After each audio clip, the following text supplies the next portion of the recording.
Once upon a time, two cranes and a tortoise made friends with each other. They lived in a forest by a lake. It was a very pleasant forest to live in. The lake was full of all kinds of small fish.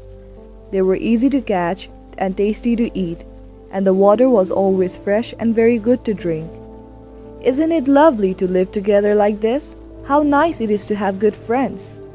For a happy life, we should have good friends as well as a comfortable home. These were the kinds of things they said when they met every day. But their happy life in the forest did not go on very long. They lived on the banks of a lake, and this lake got its water from the rain. And as there had been no rain in the forest for 2 whole years, it began to dry up. It was now getting difficult for our friends to find any fish to catch or any water to drink. Birds such as cranes often have a ready solution to problems like this. They usually go on long journeys in search of good food or better weather. Traveling is an easy matter for birds. They have wings and the sky is free. So the two cranes decided to leave the forest as soon as they could. They were very sorry to leave their friend, the tortoise, behind, but they said to each other, all friends must part sometime after all. When they met the tortoise that morning, they looked at her sadly. The tortoise asked them why they were so sad. The first crane said, "We're sad because we'll soon have to part." And the second crane added, "It won't be possible for us to live together any longer." "But why?" the tortoise asked in surprise. "You'll see why if you look down from the sky," the first crane replied. "The lake is almost dry," said the second crane, "and the fish are beginning to die." "And if we don't leave now, we may die too," the first crane said. The tortoise slowly thought over this question.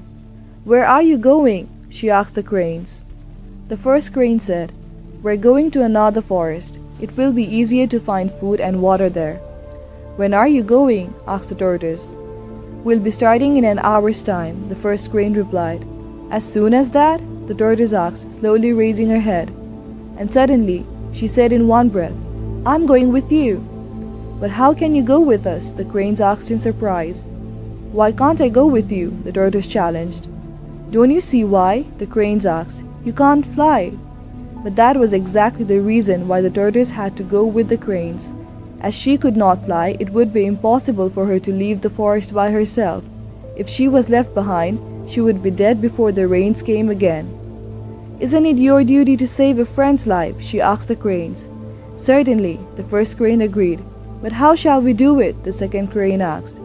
"Carry me with you," said the tortoise. "Carry you? How?" the cranes asked again. The tortoise said that they could carry her on their backs. "But our backs are so small," cried the first crane. "If you fall off during our flight, you'll die," said the other crane. The tortoise thought for a while and asked, "Can't you carry me with your beaks?" But the cranes were very unwilling to do this. "It'll be awful to have our beaks digging into your body, although you've got a hard shell," the first crane remarked. This time, the tortoise thought much longer than she had done earlier. Then she suddenly raised her head and said brightly, "I have an idea. Bring me a strong stick. I'll hold the middle of it between my jaws and hang on it. Each of you can take one end of the stick in your beak and then fly." "Excellent!" cried the first crane. "Come on, let's go and get the stick," exclaimed the second crane. The cranes flew off and returned with a strong bamboo stick. Before they started, the birds had warned the tortoise about the great risk of her flight. They spoke, each in one ear of the tortoise, like this: "Be careful, do not open your mouth in the sky. You'll see all kinds of wonderful things down below, but never open your mouth in wonder. If you do, you'll fall. You have to keep your mouth tightly shut." "I certainly will," said the tortoise. Then the cranes took the ends of the stick in the strong beaks and flew up into the sky. Off went the tortoise on her first journey by air. As soon as the three friends got out of the forest, people began to shout at them. It was a strange and a wonderful sight. All the people who were out of doors looked up at the flying stick, shouting out all kinds of things. "Isn't it clever of the tortoise to hang on to a stick like that?" said one of them. The tortoise was highly pleased at these words of praise. "It is, after all, my own idea," she said to herself.